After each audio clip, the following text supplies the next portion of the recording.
En el nombre del Padre, del Hijo, del Espíritu Santo. Amén.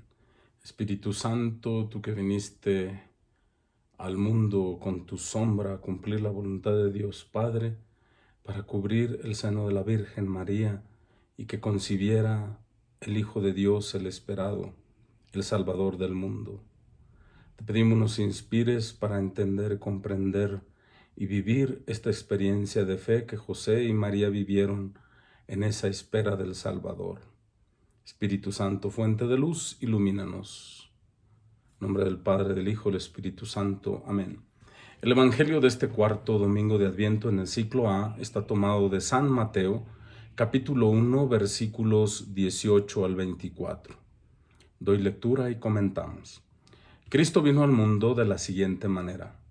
Estando María, su madre, desposada con José, y antes de que vivieran juntos, sucedió que ella, por obra del Espíritu Santo, estaba esperando un hijo. José, su esposo, que era hombre justo, no queriendo ponerla en evidencia, pensó dejarla en secreto. Mientras pensaba en estas cosas, un ángel del Señor le dijo en sueños: José, hijo de David, no dudes en recibir en tu casa a María, tu esposa, porque ella ha concebido por obra del Espíritu Santo. Dará a luz un hijo y tú le pondrás el nombre de Jesús, porque él salvará a su pueblo de sus pecados. Todo esto sucedió para que se cumpliera lo que había dicho el Señor por boca del profeta Isaías. He aquí que la Virgen concebirá y dará a luz un hijo, a quien pondrán el nombre de Emmanuel, que quiere decir Dios con nosotros. Cuando José despertó de aquel sueño, hizo lo que le había mandado el ángel del Señor y recibió a su esposa. Palabra del Señor. Gloria a ti, Señor Jesús. En el Evangelio hemos ya escuchado la anunciación a la Virgen María y fue hecha por medio del ángel Gabriel. Sabemos el nombre del mensajero que Dios envió a platicar con la Virgen María para invitarla a este proyecto de salvación en la que ella sería la madre de su hijo, la madre de Jesús. En este Evangelio de Mateo capítulo 1, 18 al 24 se nos presenta la anunciación, pero al Señor San José. Y lo hace por medio de los sueños, donde el ángel del Señor viene a hablar con él. No es Gabriel, no es algún arcángel, no es un querubín, es el ángel del Señor.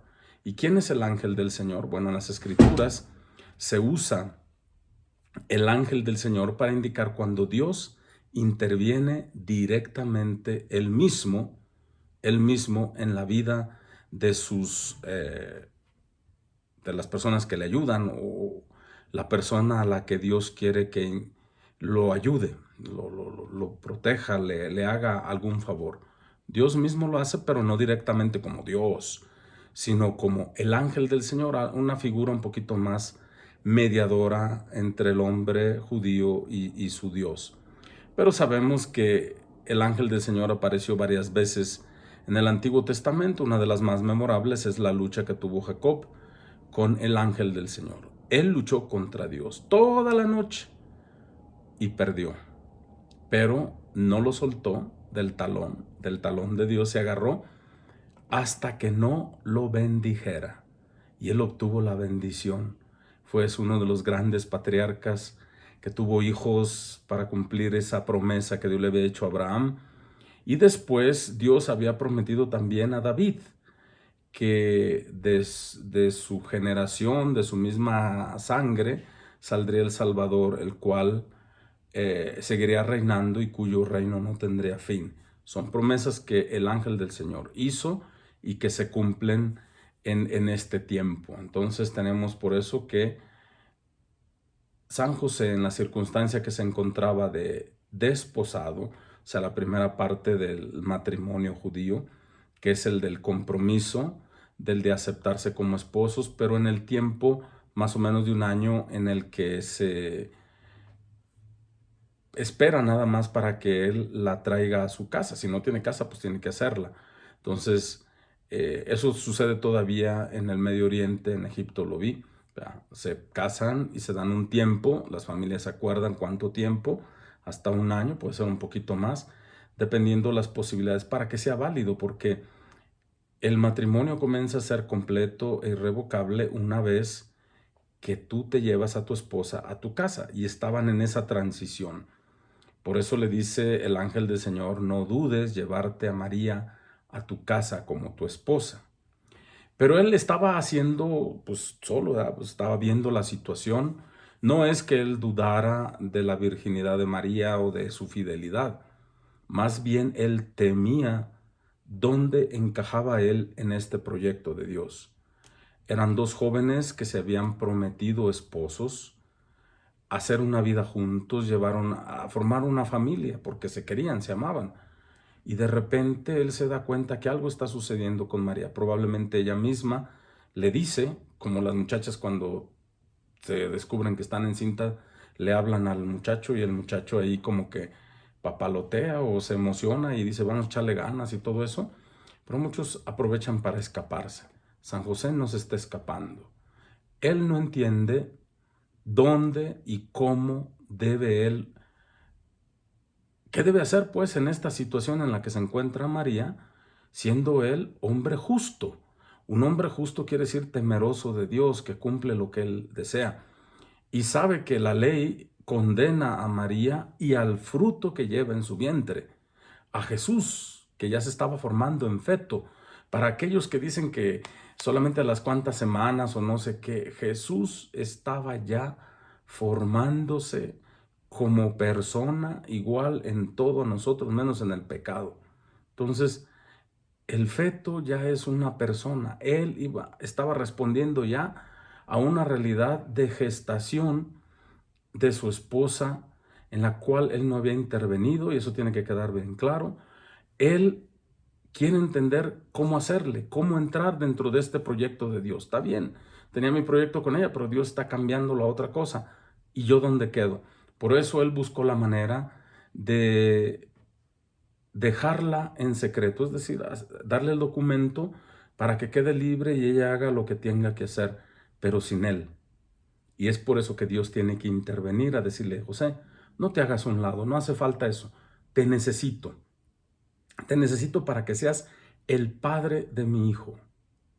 No que la hagas de mí como figura de padre, porque eso también no está bien. No, tú vas a ser el padre del hijo de María. Por eso no dudes llevártela en tu casa y es tu esposa. Ha concebido por obra del Espíritu Santo y va a dar a luz a un hijo. Y tú, como padre, como su verdadero padre, le vas a dar el nombre de Jesús.